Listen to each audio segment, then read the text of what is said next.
for 20 league games. So I think I understand the question, Chad, and from a media perspective, I think you could create a spin for all 20 league games of why it's the most important thing in the world, and you wouldn't be wrong all year. And I think that's you're playing in one of the elite leagues in college basketball. Everybody's good, every game matters, so the next game's going to feel that important all year long. And that's one of the neat things about competing in a league like this is they all matter. Arizona's really dynamic offensively, but also top 35 defensively. What have you seen from them on film that makes them such a tough matchup at both ends of the floor?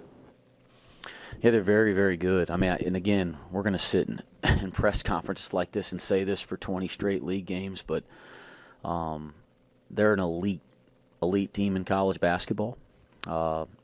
As you mentioned, when you start really breaking them down, you see it in every facet. You see it analytically, on both offense and defense. You see the way they're playing here over the last month. They're starting to play their best basketball, and their team keeps improving.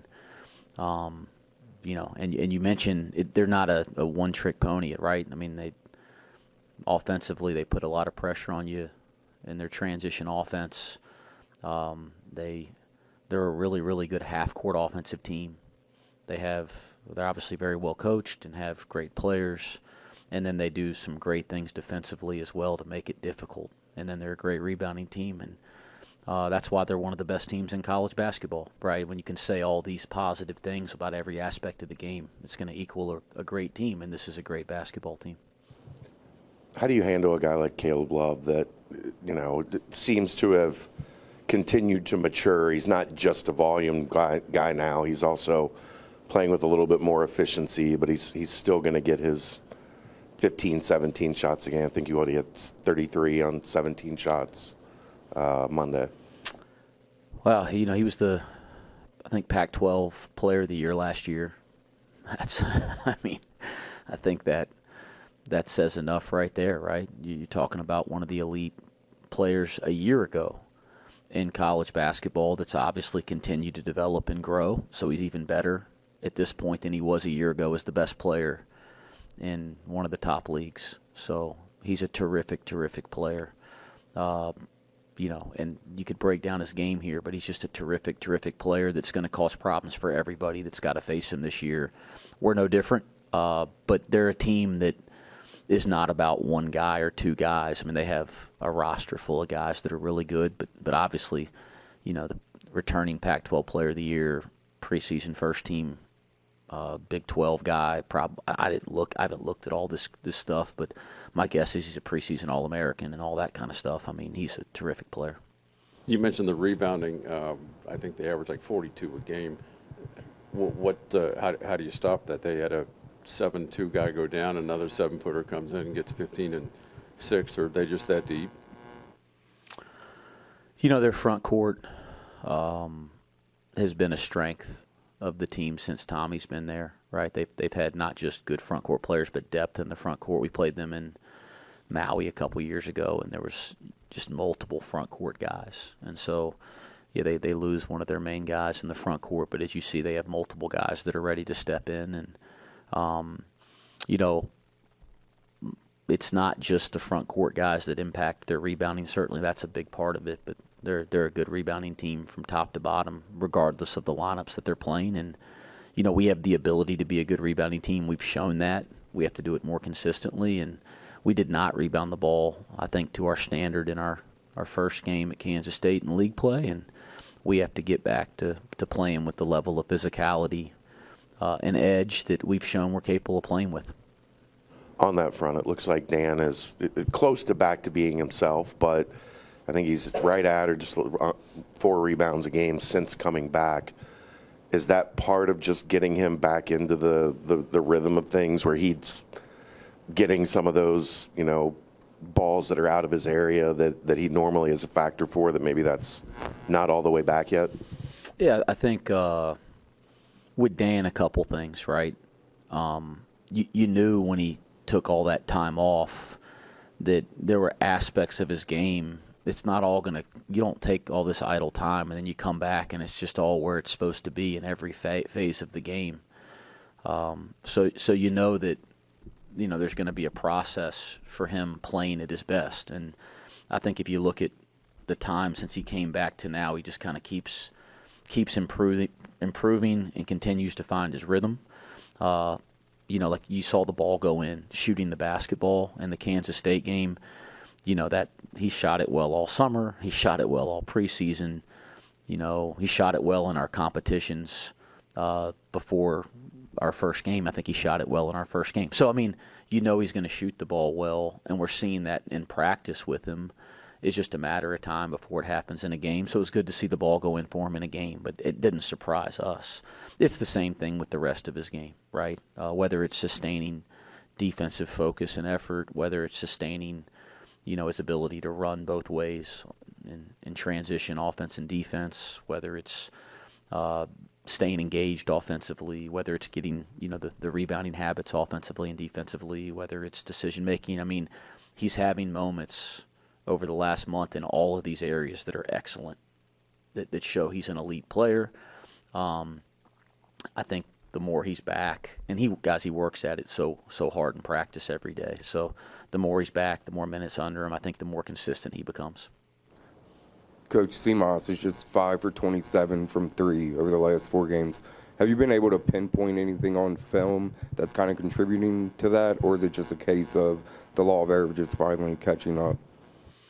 I just don't even worry one bit about it. I really don't. It'd be one thing if he couldn't make a shot in practice, because we see him every day. He shoots it. He ain't shooting it any worse on a day-to-day basis than any point he has over the last 2 or 3 months. So I said this on my TV show a minute ago. You guys, and I get this, right? A lot of you guys get to see our guys play. You've seen them play 12 times. We've probably seen them play 70 to 80 times, over the last 3-4 months. So we see it every day. I think I base a lot less on just that 12 times when it comes to something like shooting, than I do. I'm at 70 to 80 times. So if we saw a trend over a 3-week period where a guy couldn't just throw it in the ocean on a day-to-day basis, I think you start to look at what's the issues. But he's just had a couple games where the ball hadn't gone in. I have no concern. If there's anybody I've never been concerned about shooting the ball, it's that dude, because he can really, really shoot it, and he shoots it well almost every single day. So the way he's being defended would be something to talk about. People are making a concerted effort to stay attached to him and make it difficult for him to get clean looks, and that probably over time has some impact. So we got to do a better job of screening for him and finding ways to get him in rhythm. But big picture, I'm not concerned about Seamoss at all. Coach, you talked about Caleb Love. Jaden Bradley is another very experienced point guard there to complement Caleb. Talk about what you see from him on film. Obviously, he can score the ball really well, but can also facilitate and control an offense as well. Yeah, just another really experienced player. Aggressive with the ball and just puts a lot of pressure on you in transition and all their movement in the half court. Like you look at their team and they have it's like 2 point guards that start the game with those two that can put a lot of pressure on you, can create shots for others, and can also go create one for themselves. And as we've talked about here for a long time, the best teams in college basketball are going to have multiple guards. Those two, and that's just the start of it, because Lewis and Delaware. So they got a number of guys in the backcourt, but those two are terrific. Some of the best in college basketball. You're back in front of the home fans. A lot of teams practice end of the game situations. Is there a way to practice the first 5 minutes of the game, and how important is the first few minutes of the game, particularly on the road? I would anticipate this next game it'll be pretty crazy in the first 5 minutes, more so in your favor. I just think, we practice situations all the time and coach them and talk about them and watch film on them and all that kind of stuff. But I think, I'd fire right back at you and say there's been some games we had off to pretty good starts. So I don't think I don't think there's some pattern there. Certainly we didn't get off to a good start against Kansas State, so it's easy to point to that. But I'd say that the 3 games before that we got off to really damn good starts. So 3 of 4, 75% of the time we've been getting off to a good start, Scott. I don't see a pattern. I just see that we did not play well to start the Kansas State game. From first Big 12 home game, I don't think the students are back. How important will the arena be against Arizona on Saturday? Extremely important. It always is. I've said this every time I've stood up here. Our fans give us a lift, give us an advantage. I say this when I'm out on the recruiting trail, and I brag to my friends about it, that when this place is, when Fifth Third is right, when it's right, there ain't nowhere better in college basketball. Our challenge is to make it right every night, because when it's right, it's as good as we have the best thing going in college basketball. But we got to get it right 100% of the time. Just like I think our fans say the same thing to us. Damn, when you guys turn it on and you playing with edge and you guys are defending and sprinting back and talking and rebounding and sharing the ball and executing, you guys are pretty damn good. And I'd say challenge accepted. We're trying to get it right every single time we play. But when it's right in Fifth Third, man, I'll take it over any place in college basketball. And I would be shocked if it's not really, really good on Saturday. But I appreciate when our fans come out. Just like our team, I want it more and more. But we need that kind of environment in this league, because there's a lot of really, really good environments in this league. So those are advantages that other teams have as well. They put 90 on TCU. Kansas State gets 70 on you, but your last 3 games, you've held teams to like season lows. How difficult will it be to do that to this team? Yeah, they're a great offensive team. And they're going to want to play at an incredibly fast pace.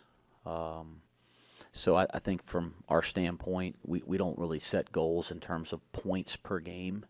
It's more like efficiency numbers based on possessions.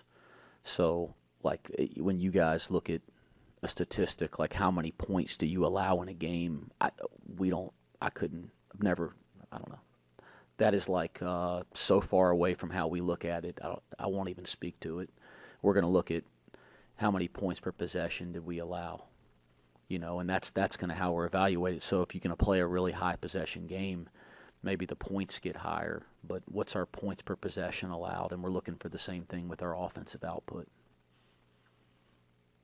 At some point, while you were at Greensboro, I imagine there was this switch from when you went from the team that was kind of hunting to being the team that was hunted. Are you sensing that with this team, that maybe they need to understand that teams are coming after them now? I mean, I think we saw it at Villanova, at Kansas State, where those teams saw an opportunity to get a big win at home. Do you have to teach your team that, how to adjust to that, like, we're going to get everybody's best shot type feeling? I think at this level of basketball,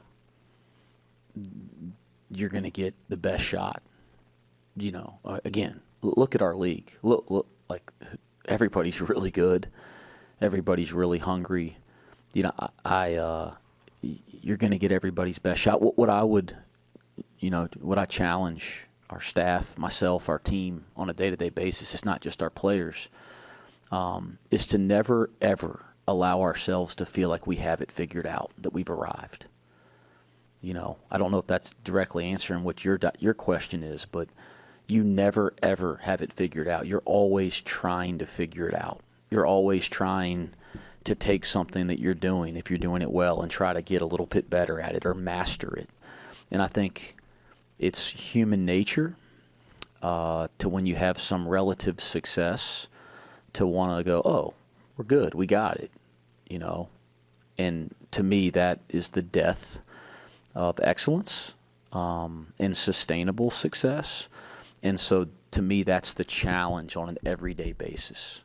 Not just with this team, with any team, with any group of young people. And I think that's become harder and harder in today's social media society, or there's so much instant gratification, right? Or, you know, when you have failure, so much, you know, instant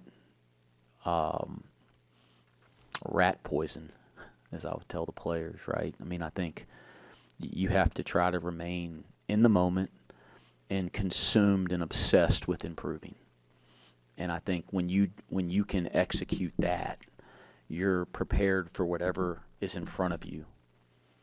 And that's the goal. So regardless of whatever the circumstances are of how somebody views you or doesn't view you or how big the game is, like, can we just try to get this much better today? Can we realize we don't have it figured out if we've won a couple games? And that's how you go from being good to being great. And, you know, that's the goal every single day. It has nothing to do with this game, but do you remember Miles Simon at all? Of course. Yeah, 1995 or 96. Was it 95 or 96? I was young when they won the national championship. 95 or 96? 96. Kentucky was 97. It might have been 95. It was 97. It was 97. Beat them in 97. In 96, he heaves in a 65-footer at the buzzer, and Oh, here. it was a 7-up shootout in Phoenix. Okay. UC was number 5. Yeah. And he throws one in. I was 14. Don't remember that. And, you know, guys know I care about my basketball history and certainly my Cincinnati basketball history, but I was 14. I just remember watching that Arizona team, you know, whatever year it was, making the run through the NCAA tournament with Mike Bibby and Miles Simon and Jason Terry, and I mean, there's some others. I mean, that was a great team. And actually, it probably wasn't as good of a team all year as it was a great team through that run, and that's just that's what makes March Madness special. But I do remember that as a kid for sure. But I didn't know that he hit a shot on Cincinnati, so now I don't like Miles Simon as much, and I did. Just kidding. Anything else? All right. Thanks. Okay. Thanks.